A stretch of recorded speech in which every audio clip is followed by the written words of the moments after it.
Уникальная практика региона, не имеющая аналогов в других субъектах страны. В Якутске стартовал финальный этап конкурса «Моя профессия IT» в рамках молодежного фестиваля «Мусустар».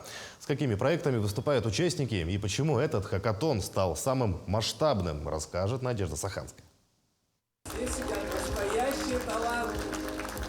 Юные программисты со всей республики собраны на одной площадке, чтобы побороться за звание победителей. В этом году в финал вышли 225 человек и 75 команд, что дает полное право считать этот хакатон самым масштабным за всю историю конкурса в рамках молодежного фестиваля «Мусустар». Проходили в начале марта отборочные этапы по всей Якутии.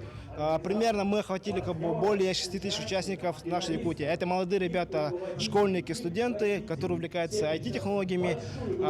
В нашем мероприятии пройдет именно в течение 3 дней. Ребята будут создавать программные продукты, сайты, приложения по заданным кейсам.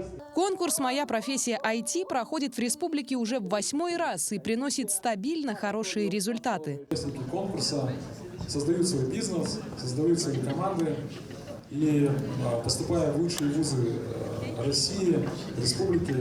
Якутия в сфере IT становится примером и для других регионов России. В частности, Камчатка готова перенять у нас этот опыт. Мы очень хотим провести хакатон на территории Камчатского края для наших выдающихся талантливых школьников, студентов, чтобы развивать их таланты, способности, развивать IT-сообщество, IT-культуру. Очень хотим перенять опыт коллег с Якутии.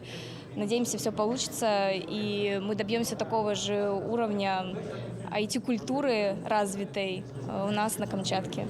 И, конечно, главные герои IT-хакатона – школьники и студенты, которые с горящими глазами готовы разработать очередной программный продукт. Наш, получается, продукт – это получается портал для студентов и для более взрослого поколения, которые смогут узнать о возможных стажировках, о конкурсах, которые проводятся по всей России.